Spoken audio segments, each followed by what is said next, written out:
Control and its DLC, AWE, gave players a lot of exciting information about what Alan Wake has been up to and what might be coming.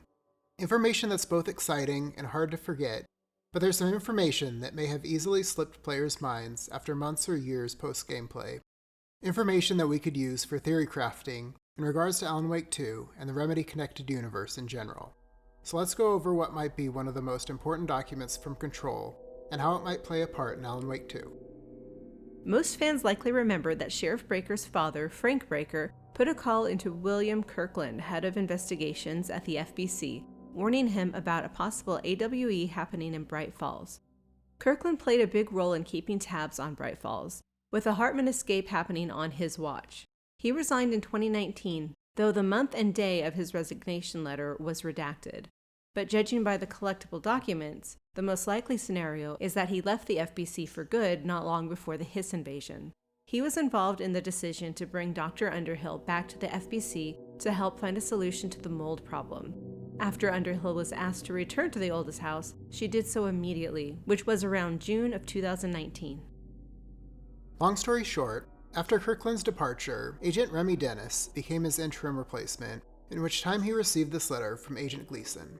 The letter explains how an FBI agent by the name of Alex Casey contacted the FBC, requesting all documents pertaining to the Wake case. Gleason immediately became suspicious, but planned to respond to Casey's request by sending him partial documentation. Some things would be withheld completely, and the rest would, unsurprisingly, be redacted copies. Agent Gleason told Agent Dennis that if he simply gave him the word, he'd begin surveillance on Casey, which means that if Gleason got the green light, Casey, and by extension Saga, was being surveilled by one or more FBC agents, who could have very well followed them to Bright Falls. The oldest house was, of course, on lockdown when Jesse arrived, but Gleason may have already been long gone, out in the field, trailing Casey. Staffing issues were a problem for the investigation sector, and as a result, Gleason's idea to surveil Alex Casey may not have been a possibility at the time. However, the Wake case was high profile and occurred in a place where AWEs are a regular occurrence. Alan Wake was also considered to be a prime candidate at one point, suspected of being a para-utilitarian. But almost just as important, it strongly suggested that he was an altered individual.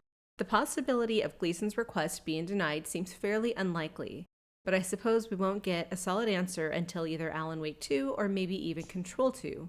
For us, it's crazy exciting to think that FBC agents may witness everything that happens with Alex Casey and Saga Anderson in Bright Falls, lending the players another perspective and possibly another clue about how the Remedy connected universe will be revealed.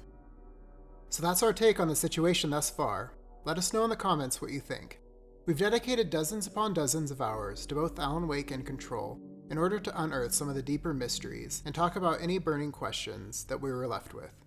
We have a lot of work to do between now and the release of Alan Wake 2, but remain as active on Twitter as possible, so consider following us there and subscribing to our channel for more detailed content and theories. Thanks everyone for tuning in. We'll be back soon with more content for both Alan Wake and Control.